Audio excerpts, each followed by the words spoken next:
Les centres d'hébergement des villes de Beyrouth et de Zehla, dans la Bekaa centrale, ainsi que du Mont Liban, sont confrontés à une crise humanitaire majeure, en raison de l'afflux de personnes déplacées en provenance du sud de la Bekaa, après les bombardements israéliens violents et continus de leurs villes et villages du sud du Liban.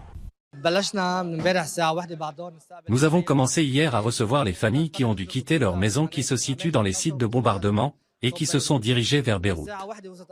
Nous avons accueilli 50 familles durant les 6 dernières heures.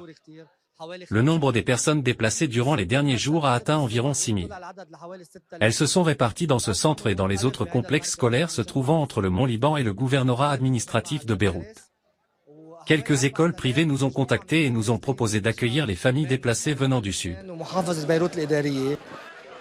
Depuis mardi dernier, certaines associations et organisations internationales ont lancé une campagne d'aide humanitaire d'urgence en faveur des familles déplacées des zones touchées par les raids aériens israéliens. Des équipes caritatives de terrain ont commencé à distribuer l'aide humanitaire nécessaire et urgente aux centres d'hébergement compte tenu de l'augmentation actuelle du nombre de personnes déplacées qui ont trouvé refuge dans les écoles et instituts. Les organismes internationaux en coopération avec le comité formé par le gouvernement libanais ont fourni des lots d'aides humanitaires, des couvertures, de la nourriture, les besoins de base qui sont offerts aux familles déplacées. En outre, nous recevons aussi les besoins de base de la part des familles libanaises ainsi que du mouvement Amal.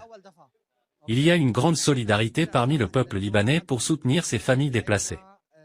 Nous essayons de faire tout notre possible pour les soutenir après tout ce qu'elles ont subi.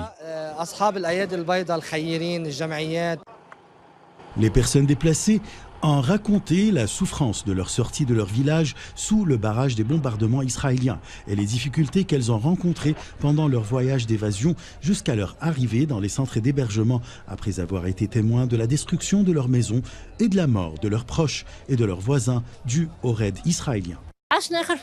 Nous avons vécu une période très difficile. Des avions israéliens ont commencé à apparaître, ils ont commencé à frapper. Les obus bombardaient les maisons autour de nous, les bâtiments d'un club sportif ont été bombardés aussi. Je ne sais pas comment on a survécu tout cela. Hier, nous avons eu de nombreux bombardements à Chehabi et Palmyre. J'ai perdu ma nièce dans ces bombardements. Après les bombardements, ma famille a eu peur. On a réussi à fuir la région, et nous sommes arrivés ici à 4 heures du matin. Nous avons fui les bombardements sur la route de Beyrouth. Et heureusement, grâce à ces volontaires, nous sommes enfin hébergés dans cette école. Ils nous ont donc protégés de la mort. Depuis le début des bombardements israéliens massifs sur le pays, les cours ont été suspendus dans les écoles et les universités à travers le pays et de nombreuses écoles ont été fermées pour servir de centres d'hébergement. Le ministre libanais des Affaires étrangères, Abdallah Bouhabib, a annoncé mardi que le nombre de Libanais déplacés en raison de l'escalade actuelle entre Israël et le Hezbollah approche le demi-million de personnes déplacées. Ashraf Massoud pour CGT1 français.